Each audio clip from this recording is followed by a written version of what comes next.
자, 첫 번째 질문은요, 전신갑주입니다. 전신갑주에 대해서 형제 자매님들 의견 부탁드립니다. 네, 시작하도록 하겠습니다. 여기 에- 에베소서 6장에 우리의 씨름은 혈과 육에 대상하는 것이 아니요 통치자들과 권세자들과 이 어둠의 세상 주관자들과 하늘에 있는 악의 영들에 대함이라. 그러므로 하나님의 전신갑주를 취하라. 이는 악한 날에 너희가 능히 대적하여 모든 일을 행한 후에 서기 위함이라. 예, 전신갑주라는 것은 하나님의 말씀을 말하는 거죠. 진리의 말씀. 여기 고린도 후서 10장에 보면 10장 4절에요. 우리의 싸우는 무기는 육신에 속한 것이 아니요 어떤 견고한 진을 무너뜨리는 하나님의 능력이라. 모든 이론을 무너뜨리고 하나님 아는 것을 대적하여 높아진 것을 다 무너뜨리고 모든 생각을 사로잡아 그리스도께 복종하게 하니 너희의 복종이 온전히 될 때에 모든 복종치 않는 것을 벌하려고 준비하는 중에 있노라. 너희는 외모만 보는도다. 이게 여기까지 6절. 이게 전신갑주라는 것은 이게 우리의 싸움은 무기를 육신에 속한 것이 아니요 어떤 견고한 진을 무너뜨리는 하나님의 능력이라 그렇게 말씀하셨어요. 여기에 모든 이론을 무너뜨리고 이게 하나님을 알고 높아지는 것, 이게 하나님을 아는 것을 대적하여 높아진 것을 다 무너뜨리고 모든 생각을 사로잡아 그리스도께 복종하게 하니. 그러니까 너희가 복종이 온전히 될 때에 모든 복종하지 않는 것을 벌하려고 준비하는 중에 있노라. 이게 높아진 것은 이게 빚을 일을 말하는 거죠. 율법을. 이게 하나님을 대적하는 것이 뭐예요? 진리를 대적하는 것이. 그러니까 주님이 오셨을 때도 서기관 바리새인 율법사들이 그 주님의 진리를 증거했는데 진리를 대적한 거 아니에요.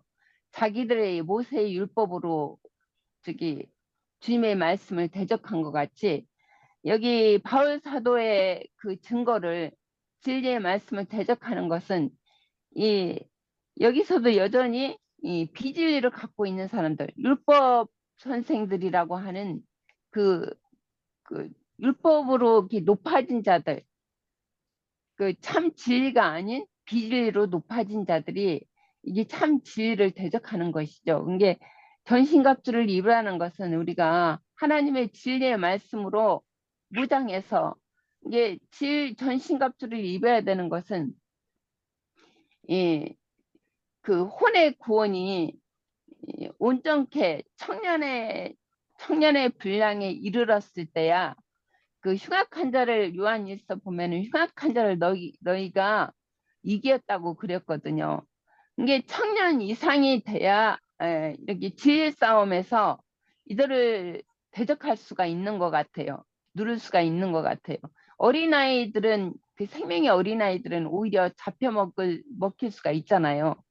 그런 것처럼 청년 분량이 장성한 분량에 이르러야 전신갑주를 입을 수 있다. 진리의 말씀으로. 예, 여기까지요. 네, 또 다른 형제 자매님들도 증거해 주시기 바라는데요. 실질적으로 그 싸움의 대상이 있기 때문에 전신갑주를 입으라고 하고 있습니다.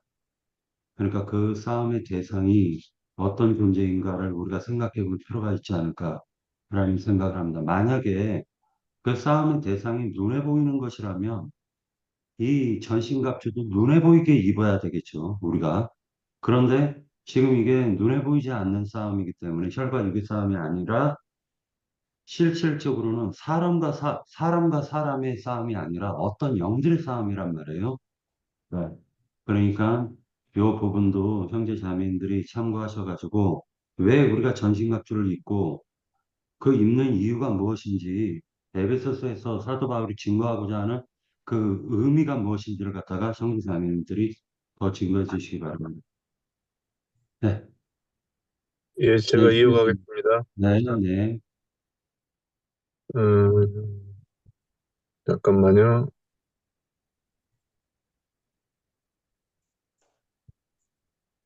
예. 여기서 전신갑주 그래 놓고 나서 13절, 이제 14절부터, 그 전신갑주에 대해서 얘기를 해요. 말씀을 하시는데, 에, 그, 이제 거기 여러 가지가 나와요. 진리의 허리띠, 의의 흉배, 평안의 복음, 믿음의 방패, 구원의 투구, 성령의 검. 예, 그랬는데, 곧 하나님의 말씀 이렇게 돼 있어요. 그러면 이게 다 다른 것인가? 진리는 다르고, 뭐, 의는 다르고, 그 의의 흉배 그랬는데,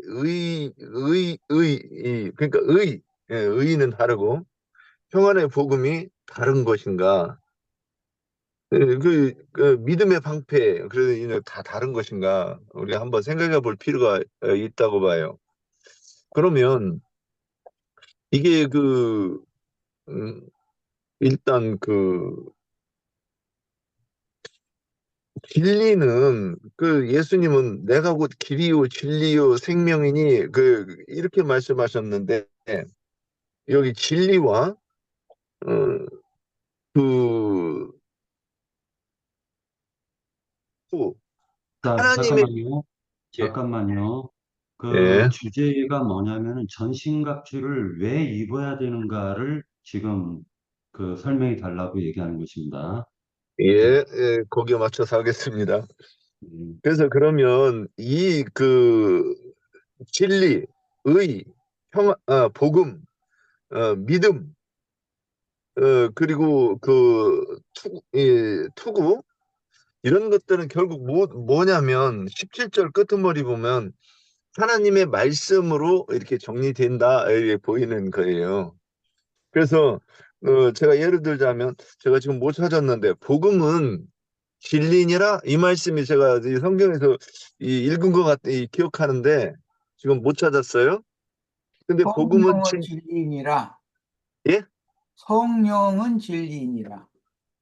아, 예. 성령은 진리니라. 진리니라가 아니라 성령은 진리니라. 예. 여기서 어, 성령이 그러고 이제 17절에 보면 하나님의 말씀 그렇게 있을 때 우리가 그 율법은 누구나 읽는 거죠. 심지어는 뭐 스님들도 읽고서는 뭐 팔복이라는 영화를 만들었더라고요. 전에. 그 스님도 성경이 이런 것이다 하고서는 이렇게 이제 했단 말이에요. 그러면 그게 그러면 성경을 가지고 얘기했으니까 그게 하나님의 말씀인 것인가? 그러면 이제 우리가 나누지만은 유대인들이 또 율법을 가지고 말했지만은 그들의 말을 하나님의 말씀이라고 하지 않는단 말이죠. 그 하나님의 말씀은 무엇인가?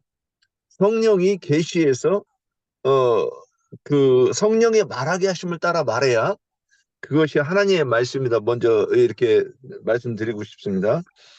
그러면 그런 성령이 계시를 따라서 하나님의 그 뜻이 무엇인지를 깨닫는 것이고 하나님의 성경에 감추어진 하나님의 뜻이 무엇인지를 깨닫는 것이 그것이 진리고 복음이고 그리고 그런 지식이 있을 때 내가 하나님이 아는 것 하나님을 경험해서 아는 것을 그거를 믿음이라고 얘기했다. 이제 이렇게 보입니다.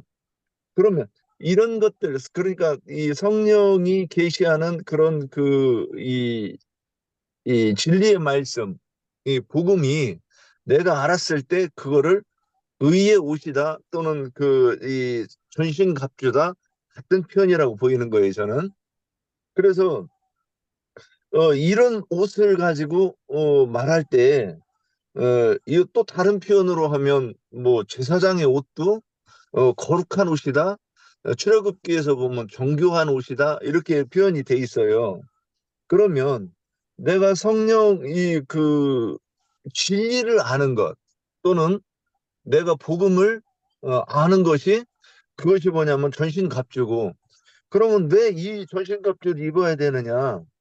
그러면 지금 우리가 저기 하는 그 여기 그 화전이라고 화전이 16절에 화전이라고 나오는 게 뭐냐?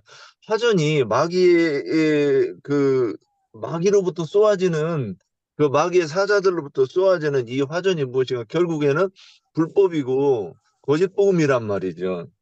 근데 말의 전쟁인데 어, 우리가 성령의 검 또는 말씀, 믿음, 그러니까 성령의 계시를 통해서 우리가 구비해야 되는 어, 그 성경에 감추어진 이 비밀, 예수가 그리스도이심을 아는 것이 곧 믿음의 전신갑주이고 그리고 여기에 대해서 우리가 명확하게 얘기할 때 그것이 믿음의 방패가 되는 것이고 또 화전을 소멸할 수 있는 것이다. 이렇게 보인다는 거죠. 예, 예, 여기까지 하겠습니다. 네. 또 다른 형제 자매님들도 증거해 주시기 바랍니다. 우리가 네, 그럼 전신갑주를 제가 입는 좀 이유가 이어갈게요. 네. 자, 우선 이 말씀은 우리가 그 이사야서 59장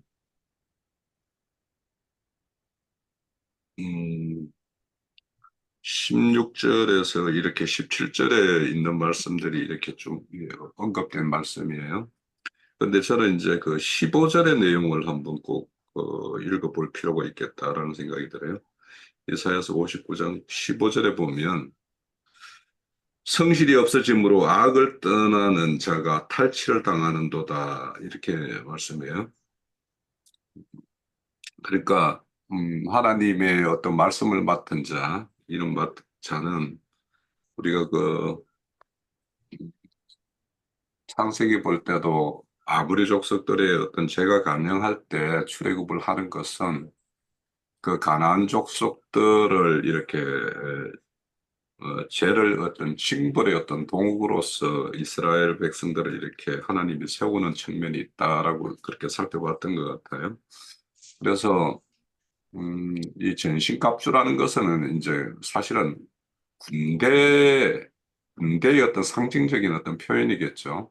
그러면 하늘 군대가 그 하늘 군대에 대적하는 자들에 대한 어떤 그 군대로서의 어떤 그 마땅히 구비해야 될 어떤 내용들을 이제 전신갑주라고 이야기할 거예요. 근데 그 내용 중에서 이제 저는 이제 오늘 그 이사야서 59장을 보면서 세상신과 하나님의 어떤 신의 어떤 그런 다툼 가운데서의 어떤 전쟁인데, 그럼 세상에는 이런 성실이 없고 다 악을 떠난 자, 그러니까 하나님의 어떤 속한 자들은 탈취를 당한다라는 거예요.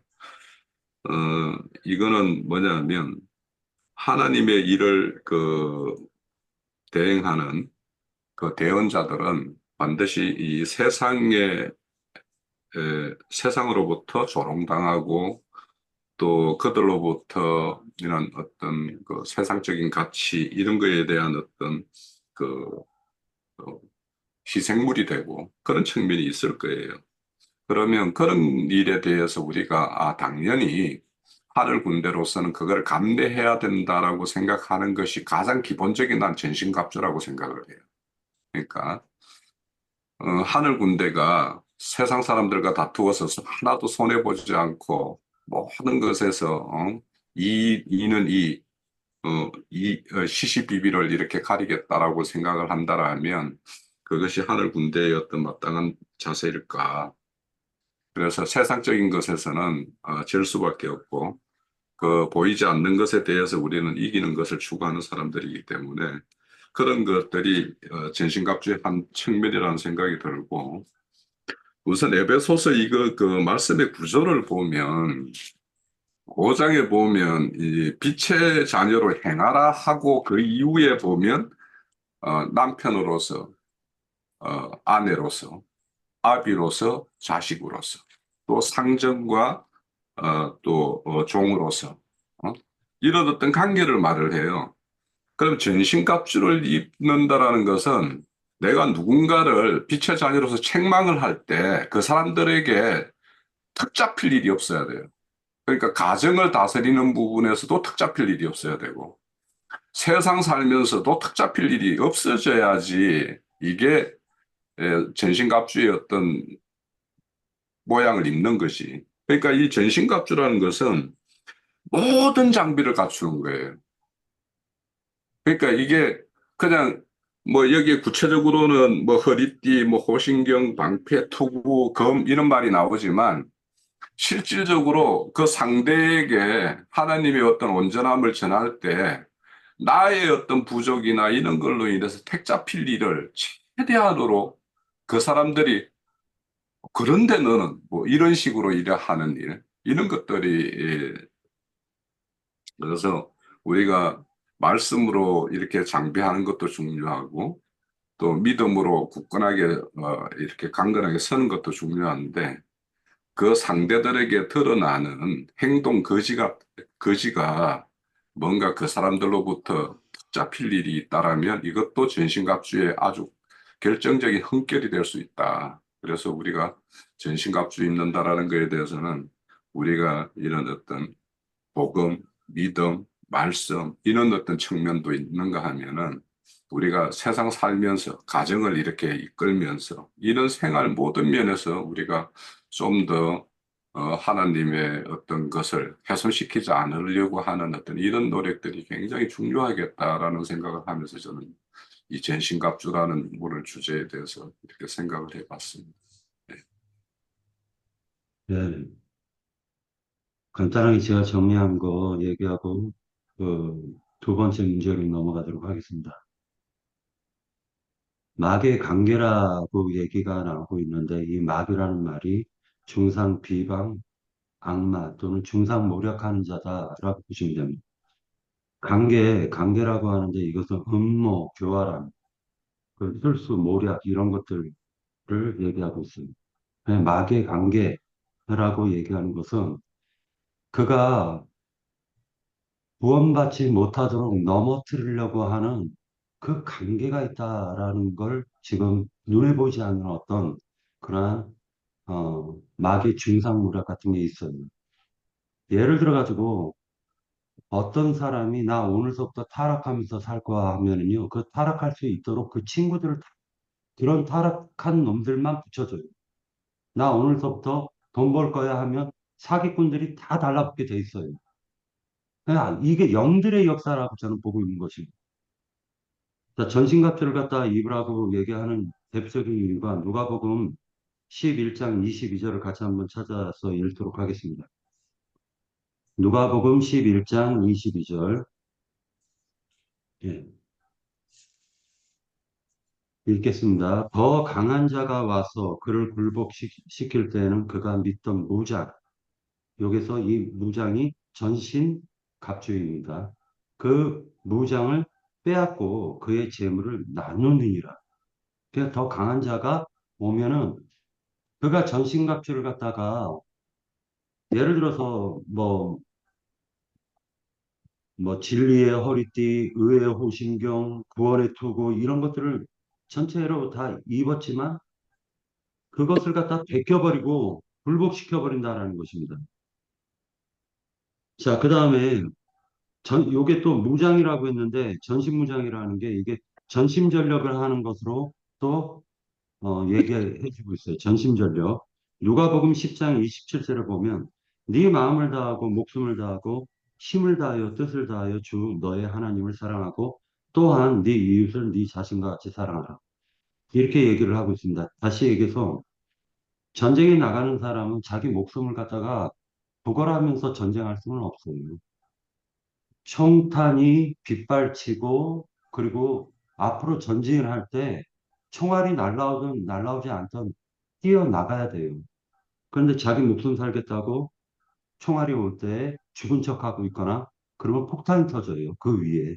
그래서 도저히 안 되는 것입니다. 그래서 네 마음을 다하고 목숨을 다하고 힘을 다하여 뜻을 다하고 힘을 다하고 뜻을 다하여 주 너의 하나님을 사랑하라. 분명히 뭔가 의미가 있을 거라고 보여집니다. 그리고 이 싸움이 우리의 싸움이라는 게 결국에는 이제 씨름, 우리의 씨름이라고 얘기했지만 이게 싸움이 걸려면 그 상대하는 것, 즉, 다시 얘기해서, 어, 이, 그 상대자가, 상대하는 그 자가 혈과 육에게 그 유리하게 유도를 시킨다는 거예요. 그러니까 세상을 바라보게 하고, 그리고 하나님을 보지 못하게 하고, 자꾸만 그 믿음이 세상으로 쓸려가게 한다라는 것을 볼 수가 있어요.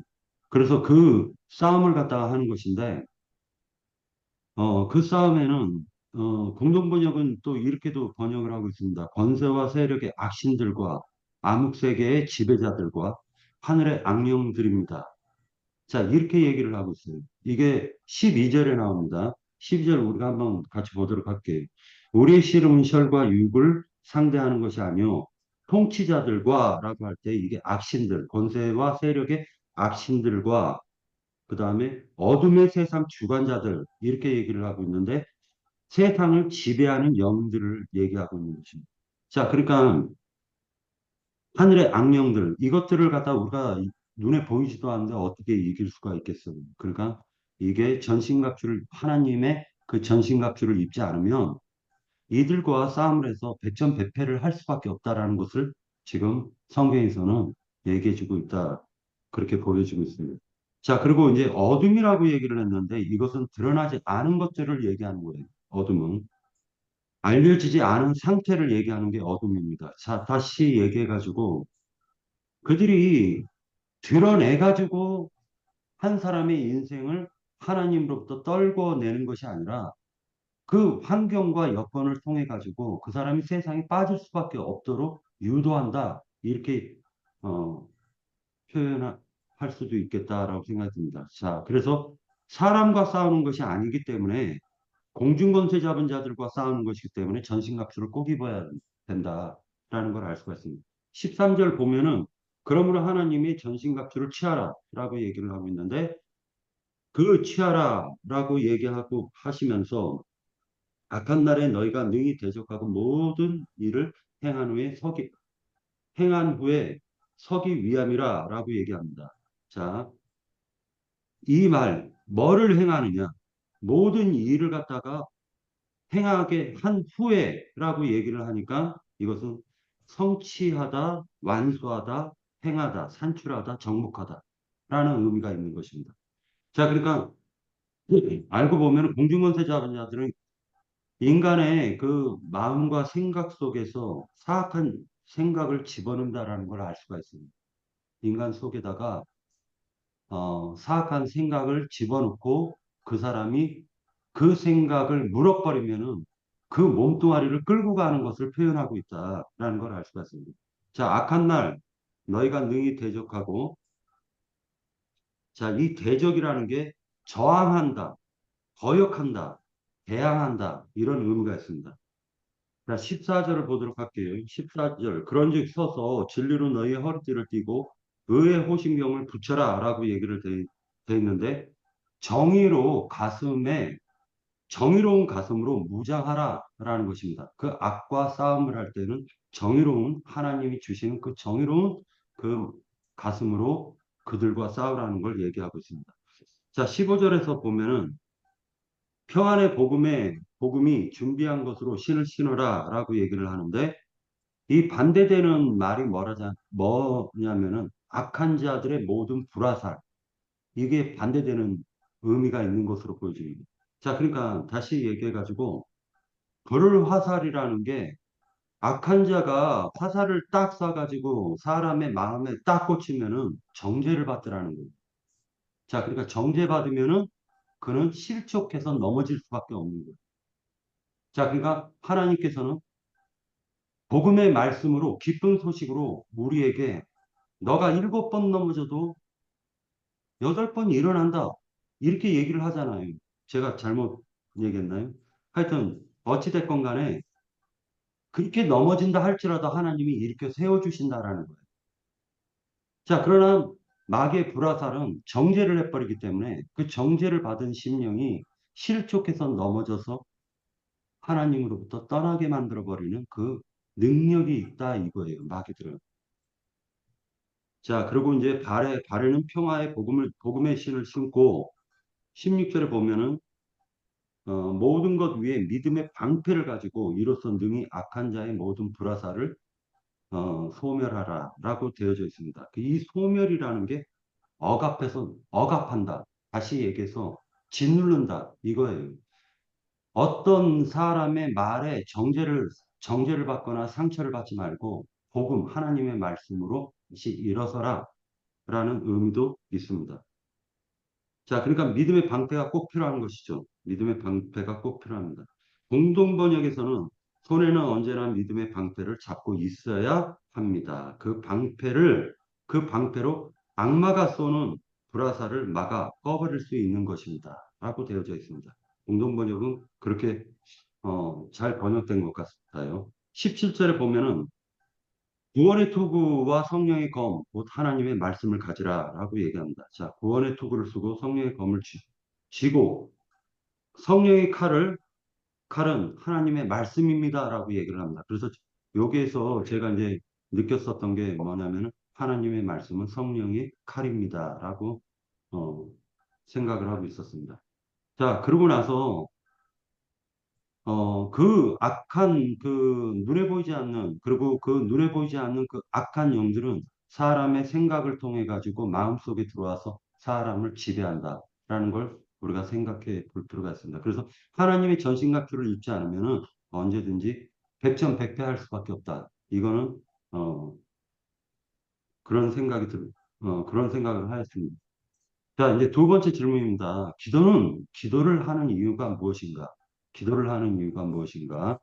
이것은 18절과 20절 말씀을 근거로 해가지고 이 질문을 드렸습니다. 자, 기도를 삶이 기도다 해가지고 기도 생활을 안 하는 게 그것이 그리스도인의 합당한 생활인가 아니면 삶인가 아니면은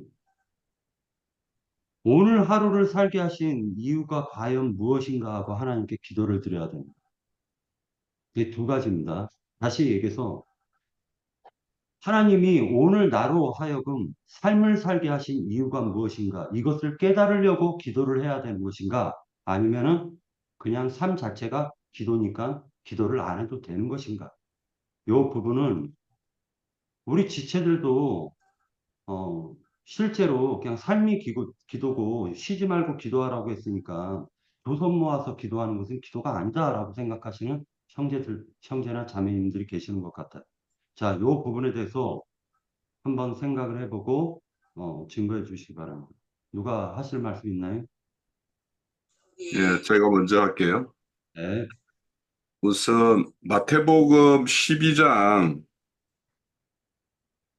28절, 29절을 한번 보고 말씀드릴게요.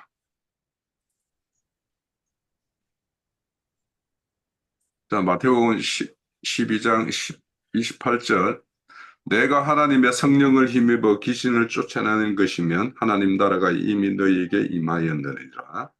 사람이 먼저 강한 자를 결박하지 않고서야 어떻게 그 강한 자의 집에 들어가 그 세간을 늑탈하겠느냐. 결박한 후에야 그 집을 강탈하리라. 자, 우리가 전신갑주를 입고 전쟁을 치러야 되는 전쟁은 어떤 거짓된 것에 점령당한 그 심령을 다시 회복시키는 것이 우리가 해야 될 그 전쟁이겠죠, 결국에는. 그러면 그 전쟁은 이미 세상신이든 잡신이든 여러 어떤 신들이 그 어떤 심령을 점령하고 있기 때문에 그 귀신을 쫓아내지 않고는 우리의 어떤 전쟁의 어떤 승리를 이렇게 선언할 수가 없어요. 그렇기 때문에 결국에는 그 사람을 잡고 있는 귀신을 쫓아내기 위해서는 성령님의 힘에 입어서 이제 그가 잡혀 있는 것에서부터 풀어내야 되는 것인데, 자, 그걸 위해서 우선은 이제 우리가 기도하고 성령님의 어떤 도움을 구해야 되는 것이 가장 기본적인 것인데, 저는 이제 기도라는 것은 결국에는 이 세상 우주 만물을 창조하시고 운영하시고 주관하시는 분이 하나님이다라는 것을 인정하는 것이 가장 기본적인 것이 이제 기도로 이렇게 나타나는 거라고 난 생각을 해요. 그래서 이제 저도 이제 그 예전에 이제 초심자일 때는 막 그 교회에서 막 기도 생활을 하니까 그 기도의 어떤 의미를 정확하게 뭐 알지도 못하면서 내 어떤 마음에 이렇게 일어나는 대로 이렇게 기도를 열심히 했던 것 같아요. 첫 번째 교회, 제가 이제 몸담았던 교회가 막 기도 토굴이 있는 그런 교회였어요.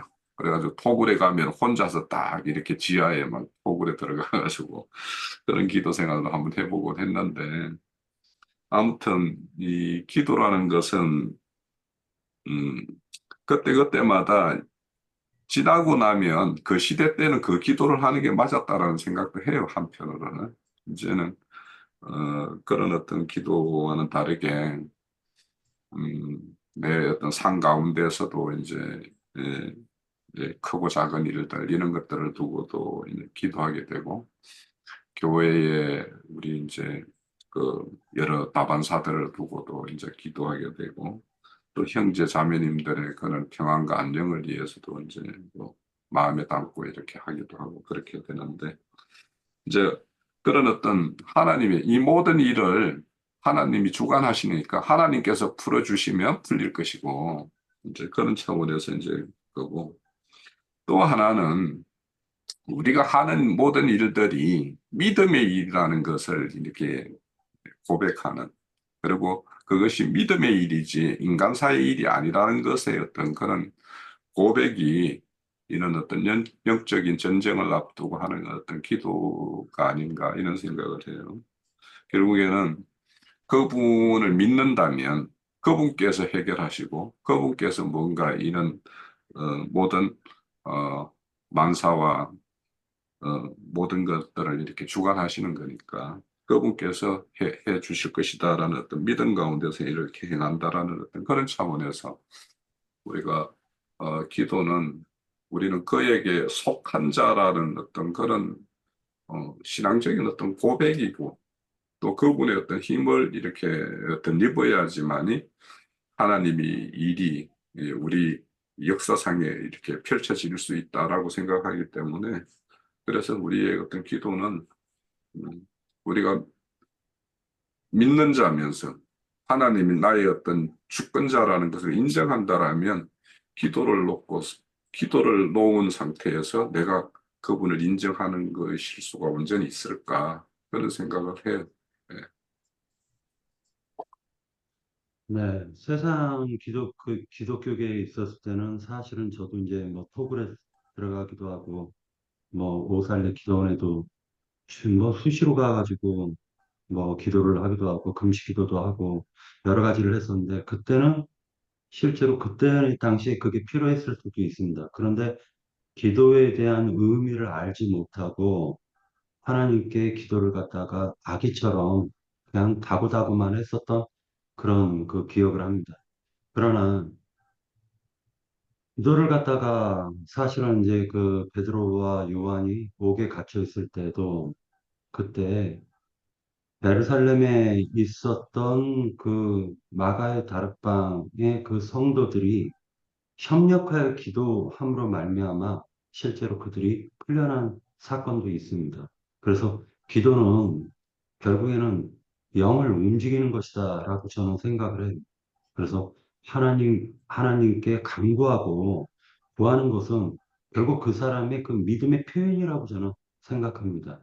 그런데 삶이 기도다라고 얘기를 갖다가 하는데, 그 삶이 오늘 하루를 왜 하나님이 살게 하시는가? 그것을 깨닫게 하는 것도 기도다라고 저는 보여지고 있습니다. 예를 들어 가지고 화장실에 가서 배가 아픈데 큰 게 나오지 않으면 그때도 하나님이 뭔가를 깨닫게 해주시려고 그러한 어, 일이 나에게 닥친 것이다라고 생각을 해요. 그래서 기도 생활이라는 것은 그 사람이 하나님을 얼마만큼 의지하느냐 이것과 관련이 있다라고 저는 보여져요. 그래서 우리가 지금 이사야서를 하고 있지만은 하나님을 의지하지 않는 왕은 기도 안 합니다. 기도 안 합니다. 그러나 하나님을 의지하는 왕이나 선지자는 하나님께 이러한 어려운 일이 닥칠 때마다, 어떠한 어려움이 닥칠 때마다 하나님께 호소해요. 그리고 요엘서에서도 보면은 요엘이 그렇게 다메섹에 복음을 전하고 싶은 마음이 없었어요.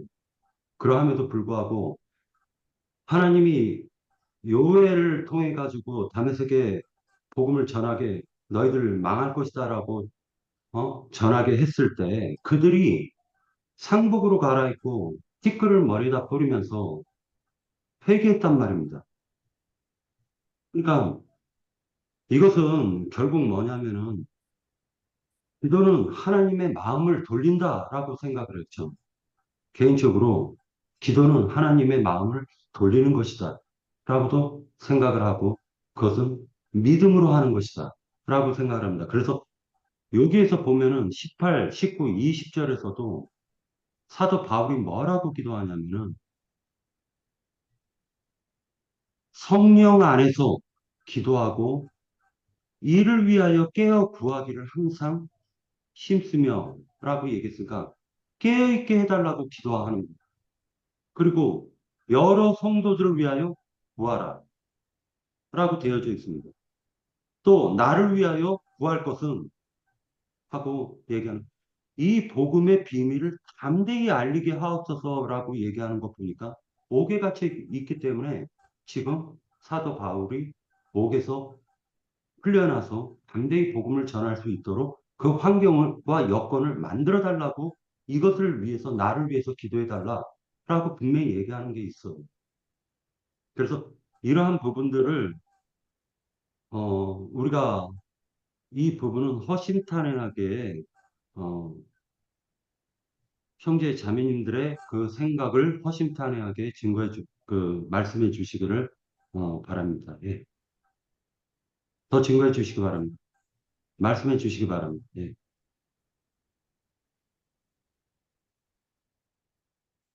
저의 답변을 듣고 싶지 않을까 이런 생각을 해봤습니다. 어, 예전에 제가 어, 기도에 대해서 이렇게 이제 예수님이 그 감람산에서 기도하실 때 내 뜻대로 마옵시고 아버지의 뜻대로 하옵소서 이렇게 기도를 하실 때 참 결국에는 하나님의 뜻대로 되는 것인가? 뭐 하여튼 이런 생각들을 많이 했었어요.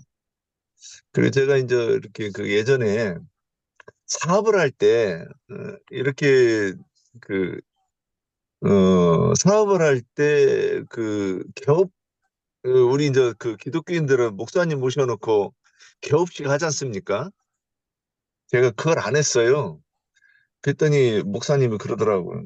아니, 청년회장이 사업을 시작하는데 개업식도 안 하냐고. 그래서 저는 그때 무슨 생각을 했느냐면,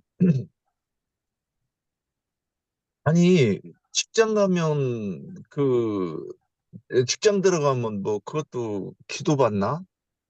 뭐 사업하는 거나 직장 생활하는 거나 똑같은데 이거는 그러면 그리고 나중에 잘못돼서 망하면 폐업 예배 또 드리나? 저는 이런 생각을 했었어요. 하여튼 그런 생각이 들어서 안 했다가 이제 교회에서 좀 이렇게 지탄을 좀 받았죠. 근데 이런 것들이 이제 하여튼 뭔가 이렇게 정리가 좀 잘 안 되는 부분들이 많았었어요. 자, 그리고 이제 기도할 때도 저도 뭐 이제 처음에 기도할 때는 뭐 진짜 하나님이 내 아들아 하는 음성도 듣고 뭐 아플 때 기도하면 즉시 낫는 그런 뭐 저기도 하고 몇 번 있었어요.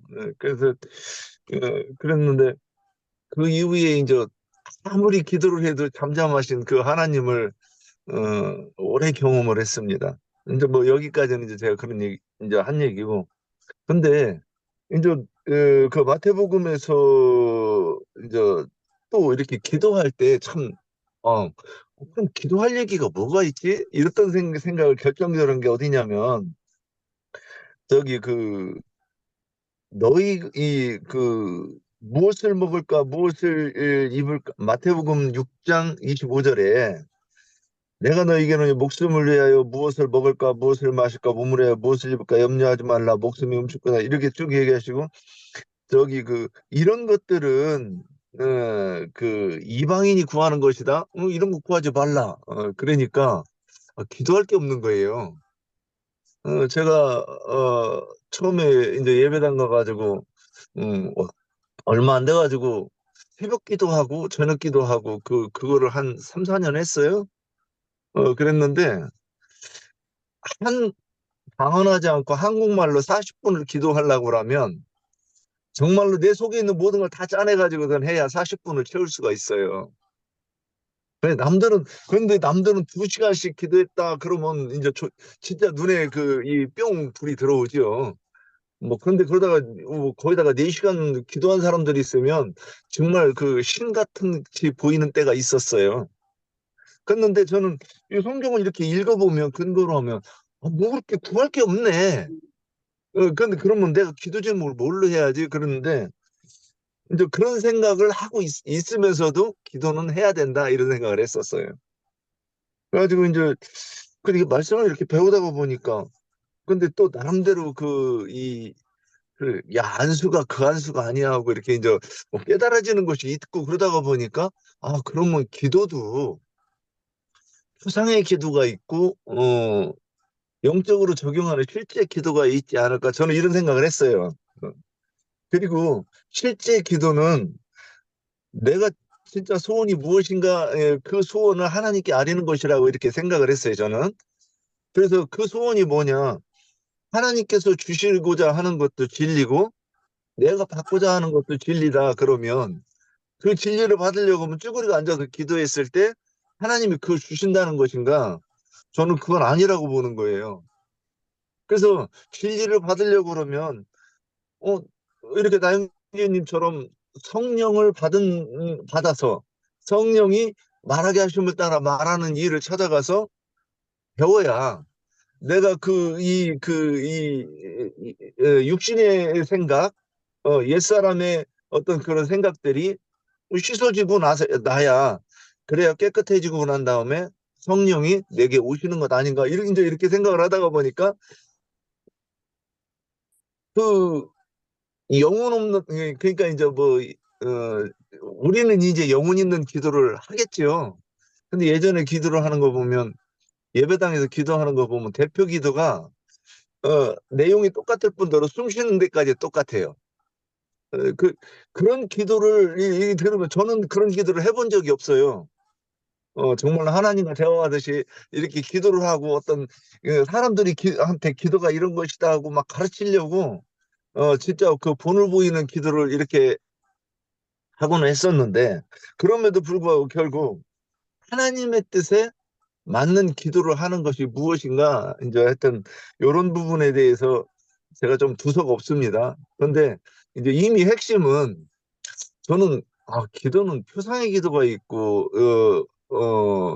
실제 기도는 내가 삶으로 그러니까 내 소원이 하나님과 소원과 일치하면서 그 진리를 얻기 위해서 내가 추구하는 것이 진짜 기도가 아닐까? 뭐 이렇게 생각한다. 그런데 이제 오늘 여기서 이렇게 보면 그래요. 여기서 보면 이렇게 기도하라고 그랬네. 그러면 내가 이것을 어떻게 받아들여야 될지 제가 깨닫는 것하고는 좀 일치가 안 돼 가지고 저도 이거를 그러면 아니라고 부정을 해야 되는지 그래 뭐 기도하자고 해야 되는지 좀 잘 모르겠습니다. 근데 만약 이걸 기도로 해야 된다 그러면 이걸 쉬지 않고 내가 이걸 기도해야 되는 것인지 아니면 내가 추구하고 소원하는 것이 이것이어야 된다고 얘기하는 건지 좀 이렇게 좀 이 부분은 한번 질문하고 싶어요. 예. 네, 제가 조금 하겠습니다. 우선 저는 항상 이렇게 늦다 보니까 행동이 늦다 보니까는 이렇게 말씀을 증거할 그 기회도 있는 그 찬스를 잊어버리는 적도 많아요. 이제 그러는데 조금 전에도 이제 그 일본 문제 가지고 하는 것도 조금 더 말을 하고 싶은 것이 있었는데도 그 기회를 못 얻었어요. 이제 그러는데 이제 지금 이번에 그 기도하는 이유는 할 것 같으면은 지금 뭐를 위해서 기도를 하라 하는 것이 본문 말씀에 이렇게 나와 있지요. 이제 그러는데 그런 것을 다 하는 이유는 무엇일까 하는 것이 여기 질문인 것 같아요. 근데 이제 그렇게 한다는 것은 결국은 우리와 주님과의 상통하는 수단이라고 생각을 해요. 기도라는 것은. 왜냐하면은 어떠한 모든 말씀이 하나님의 뜻이 주님의 뜻이 말씀 안에 다 있고 성경 안에 있는 것이지만 우리가 일상생활을 하면서 부딪히는 거라든가 순간순간적으로 오는 감정이라든가 하여튼 모든 우리가 일상생활에 있어서의 필요한 것이 기도가 아닌가 생각이 되어지는데 그것은 우리가 하나님의 뜻을 감지할 수 있는 수단이라고도 생각을 하고 또한 우리의 의견을 우리의 뜻을 우리가 품고 있는 것을 하나님께 전하면서 또한 그것을 우리가 하나님의 생각과 서로 연결을 해서 우리가 상통을 할 수 있는 그런 문제라 생각하는 것이 기도라고 생각을 해요. 그랬기 때문에 간단하게 얘기를 하면 기도는 우리와 하나님과의 어떠한 상통을 할 수 있는 교통을 할 수 있는 그러한 수단의 방법이 아닐까. 그래서 우리가 하나님의 뜻을 감지하고 또 우리의 어떠함을 또 하나님께 전해서 하나님의 의향을 물어볼 수 있는 그러한 것이 서로 교통할 수 있는 수단의 길이 기도가 아닌가 그렇게 생각을 합니다.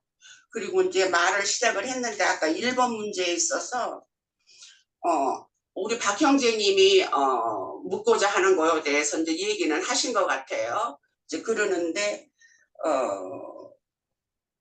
말하자면 통치자들과 권세들과 어둠의 세상의 주관자들하고 이렇게 말씀에 나와 있어요. 그러면은 통치자와 권세들이라는 것은 여기서 말하는 세상의 권력자들을 얘기를 하는 거죠. 그러니까 말하자면 세상의 짐승인 거죠. 우리가 흔히 얘기를 할 때는 세상의 짐승을 얘기를 하는 거라 할 것 같으면 어둠의 세상의 주관자라고 할 것 같으면 이 어둠이라는 것은 종교적인 암흑이라고 생각을 해요. 그래서 비진리를 가르치는 그 거짓 선지자들이 토해내는 그럼으로써 모든 성도들을 잘못 인도하는 그런 잘못 주관하는 그런 사람을 얘기를 하는 것이 아닌가 그렇게 생각이 되어지고 하늘에 있는 악의 영들이라는 것은 짐승의 세계와 또 땅의 짐승의 세계와 그런 데서 듣고 배움으로써 그 받는 그 영들 말하자면 우리가 저기라면 그 믿는 이들 성도들인데 악의 영들에 휩싸여 있는 사람들이잖아요. 그렇기 때문에 그런 사람들을 우리가 진리로 장비가 돼서 돌이키게끔 할 수 있는 것을 여기서 말하는 것이 아닌가 그것을 요구하는 것이 아닌가 그래서 전신갑주를 입고 그 불화살이라고 아까 또 이야기를 하셨는데 불화살이라는 것은 결국 비진리를 하나님의 진리를 잘못 전하는 그 비진리를 불화살이라고 하면서 진리를 대적하려고 하는 것이 불화살이 아닌가 싶어요. 그래서 그런 것을 다 대적을 하려면은 전신갑주를 입고 우리가 또한 하나님과 교통하면서 그러면서 우리가 여기서 씨름이라고 했는데 영적 전쟁을 할 수 있는 것이 아닌가 하는 것으로 생각해 봅니다. 네, 여기까지 하겠습니다. 자, 그 장로 형제님께서 그 기도에 대해서 우리들에게 해주실 말씀이 계신가요? 기도에 대해서 어, 지체들 가운데서는 예를 들어가지고 뭐 삶이 기도인데 그 기도 두 손 모아서 기도하는 것이 바람직하냐 이런 말을 또 하는 경우도 있고 그래서 이 부분은 조금 좀 정리해둘 필요가 있겠다라는 생각이 좀 들었습니다. 네. 음, 하나님의 사람들은 기도하는 사람들이에요. 그럼 이제 기도라는 말 자체가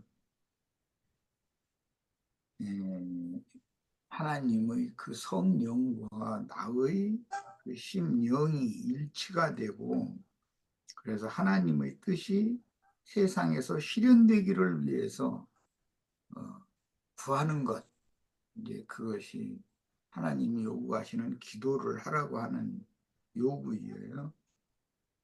예수님이 이 땅에 오셔서 외식하는 서기관들과 바리새인들이 중언부언 길게 형식적이고 습관적인 기도를 하는 것을 이제 책망을 하셨고 그것은 종교인들의 관습에 따른 것이죠. 이제 미사여구를 동원해서 사람들 듣기에는 산뜻하게 들리고 그러지만 사실은 그런 것이 사람들이라고 하는 기도이지 하나님께 올리는 기도가 아닐 수 있다라는 거거든요. 말을 유창하게 또 미사여구를 잘 동원할 수 없는 학문이 적은 사람들이라도 자기 심정을 진솔하게 토설하고 자백하고 그렇게 할 때 하나님과 아까 우리 인이나 자매님 좋은 표현을 참 하더라고 상통하는 수단이 기도이기 때문에 생명의 호흡과 같은 것이거든요.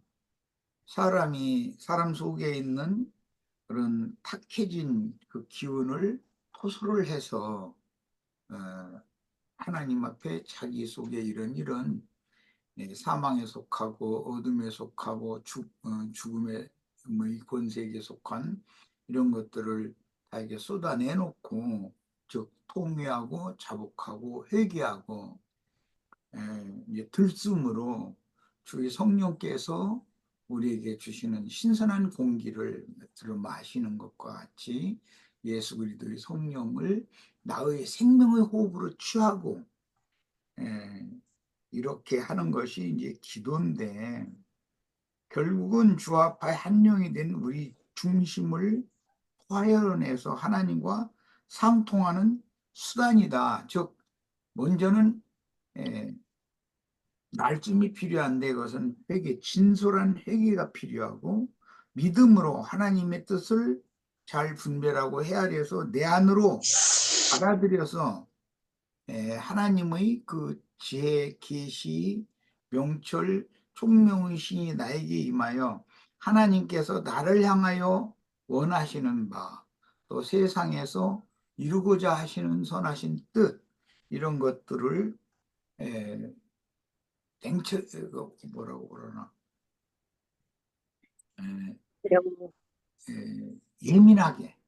예민하게 반응하고 내 안으로 받아들여서 나의 생명이 되게 하는 그 영의 생각이 되어져서 영의 생각은 결국은 나의 생명이 되는 거니까 육신의 생각은 버리고 영의 생각으로 하나님과 내가 일치가 되게 하는 이런 수단이 기도라고 생각해요. 중요한 것은 우리 이제 기독교계 생활할 때 경험들을 많이들 말씀들 하셨는데 아마 그런 경험은 다 있을 거예요. 기독교계가 보편적으로 가르치는 목사, 장로 모든 분들이 하나님이 들으시라고 그 간구를 올리는 것이 아니고 듣는 청중을 위해서 그 주위의 사람들을 듣기에 잘 들리라고 좀 칭찬하는 아우 기도 참 잘한다 이런 소리 듣는 것을 굉장히 추구하고 그런 것이 아마 습관이 돼 있는 사람들과 생활을 다 해보셨기 때문에 그건 하나님과의 단절이 되는 문제였었다. 똑같은 기도라고 하지만 유대인들을 주님께서 이제 길고도 형식적이고 습관적인 그런 기도, 중언부언하는 그런 기도를 안에 주님께서 이제 금하시고 너희는 이렇게 기도하라 하고 제자들에게 기도를 가르치신 그런 뜻을 잘 분별을 하시면 내가 이러쿵저러쿵 얘기를 하지 않아도 오늘 우리는 무엇을 구해야 될 것인가? 하나님의 생각과 나의 생각이 과연 일치되고 있는가? 그래서 내 속에 있는 것부터 먼저 말씀으로 이렇게 내가 포설하고 자백하는 것, 그것이 필요하고 비워진 속그릇에 하나님의 생각, 즉 영의 생각을 받아들여서 나의 생명으로 취하는 것, 이제 그것이 기도입니다. 이렇게 정리하겠습니다. 생각 취하는 거.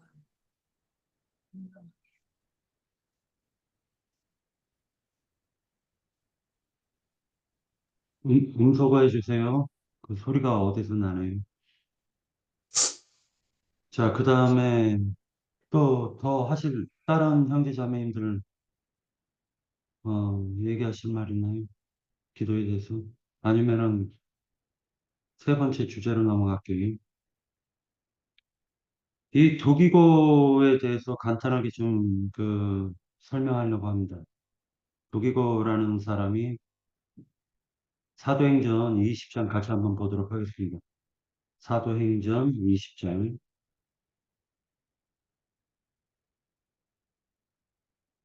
자, 사도행전 20장 4절에서 보면은요, 바울이 그 예루살렘으로 가려고 지금 마게도냐를 떠나가지고 이제 수리아 지역에서 유대로 내려가려고 합니다. 자, 4절 볼게요. 20장 4절. 아시아까지 함께 가는 자는 베레아 사람 도로의 아들 소바도와 데살로니가 사람 아리스다고와 세군도와 데베 사람 가이오와 디모데와 아시아 사람 두기고라고 되어져 있고요. 두기고와 드로비모와 그들은 먼저 가서 드로아에서 우리를 기다렸더라 해서 이 사람들이 목숨까지도 아끼지 않고 사도 바울과 함께 지금 예루살렘으로 내려가려고 하는 것으로 보여집니다. 자, 이 도기고라는 그 의미는 이건 뭐 네이버 사전에서 찾아봤더니 뜻밖의 또는 행운의 라는 뜻이 있고요. 그 다음에 우연히 무엇무엇이 되다라는 의미가 있습니다. 다시 얘기해서 도기고라는 이 사람을 통해 가지고 하나님의 행운을 잡은 자, 우연히 하나님의 행운을 잡은 자, 또는 하나님께서 도기고에게 이렇게 행운을 주시고자 했겠죠. 자, 도기고가 아는 예수 그리스도, 하나님에 대해서 생각해 보려고 합니다. 바울을 통해서 뜻밖의 행운을 붙잡은 도기고, 그가 아는 예수 그리스도는 무엇인가?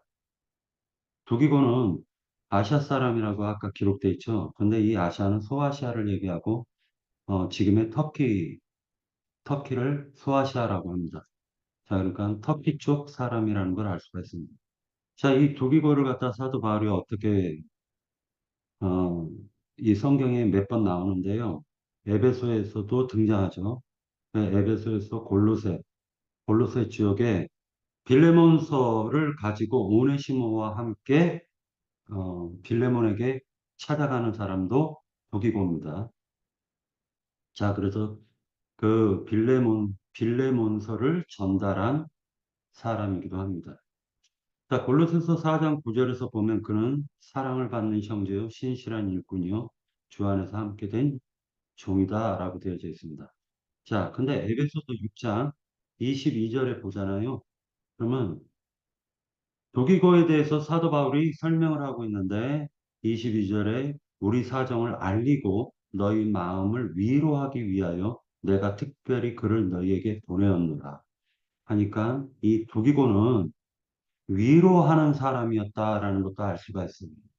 자, 그러니까 우리가 하나님의 일꾼이 된다라는 것은 결국 우리와 같은 형편, 즉 어려웠던 사람들에게 하나님께서 위로자로 보내주는 사역도 어, 포함이 된다라는 걸 생각해 볼 수가 있습니다. 자, 그래서 골로새서에서도 이 4장 8절에 그런 말씀을 하고 있어요. 자, 너희 마음을 위로하게 하기 위하여 두기고가 골로새 지역에 간다라는 걸 알 수가 있습니다. 자, 그러면 위로라는 말은 이게 사실은 이제 파라클레세라고 해가지고 실질적으로 파라클레토스라는 보혜사라는 의미도 있다. 그래서 보혜사는 위로자, 변호사라는 의미도 있습니다. 성령의 사역과 같은 것입니다. 다시 얘기해가지고 우리 그리스도인들은 그 어둠 속에서 헤매는 자를 빼내기도 하고 위로해 주기도 한다라는 걸 알 수가 있습니다. 자, 그렇게 부기고는 그렇게 하나님을 만났기 때문에 그런 사역을 하는 것입니다.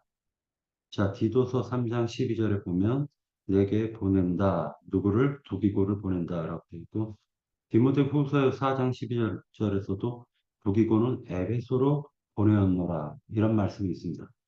자, 이 두기고가 만난 하나님을 지금 에베소서에서도 설명을 해주고 있습니다. 자, 6장 21절에서 같이 한번 보도록 하겠습니다. 6장 21절을 보면 나의 사정 곧 내가 무엇을 하는지 너희에게도 알리려 하노니 사랑을 받는 형제요 주 안에서 진실한 일꾼인 두기고가 모든 일을 너희에게 알리리라. 우리 사정을 알리고 또 너희 마음을 위로하기 위하여 내가 특별히 그를 너희에게 보내었노라 라고 말씀해 주고 있습니다. 자, 두기고는 에베소 교회에 가서 사도 바울의 사정을 알리고 그리고 위로하려고 갔다. 왜?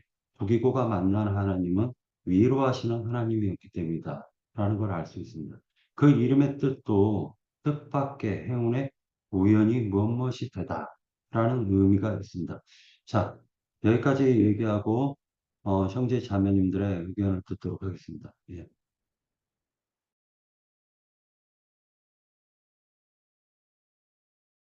자, 형제 자매님들은 어떻게 하나님을 만나서 지금 신앙생활을 하고 있는지 그런 말씀도 하셔도 됩니다.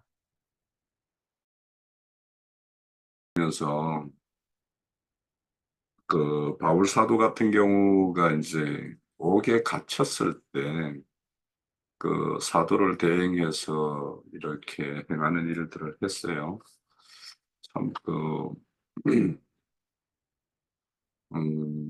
부기고가 만난 하나님이 정말 그 우리가 알고 있는 그런 하나님으로 알았기 때문에 그 대언자였던 자기가 따랐던 그 바울 사도가 옥에 갇혔다 하더라도 그것이 믿음을 지키는 일이고 믿음의 일을 이렇게 행하는 일이라는 그에 대한 어떤 그 확고한 어떤 그런 확증을 가지고 있기 때문에 끝까지 바울 사도를 이렇게 따를 수 있었고 그런 어떤 동력의 길을 갔다라는 생각이 들어요.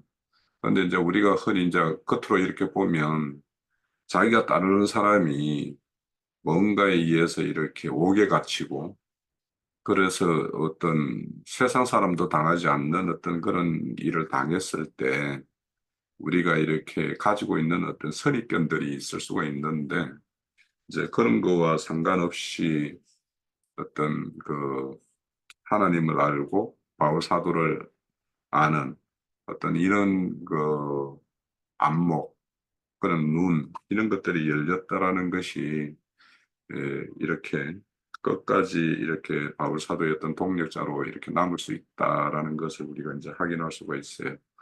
그래서 우리가 교회 생활하고 교회의 어떤 한 일원으로서 이렇게 참여하는 일도 우리가 하고 있는 이 믿음 신앙과 교회의 어떤 일들이 이런 뭔가 눈에 보이는 것과 달리 그 눈에 보이지 않는 그런 측면에 대한 어떤 그런 것들에 대한 분명한 어떤 그런 이상을 가지고 있을 때 우리가 지금 가고 있는 이 길을 아마 끝까지 갈 수 있을 거다라는 생각을 해요.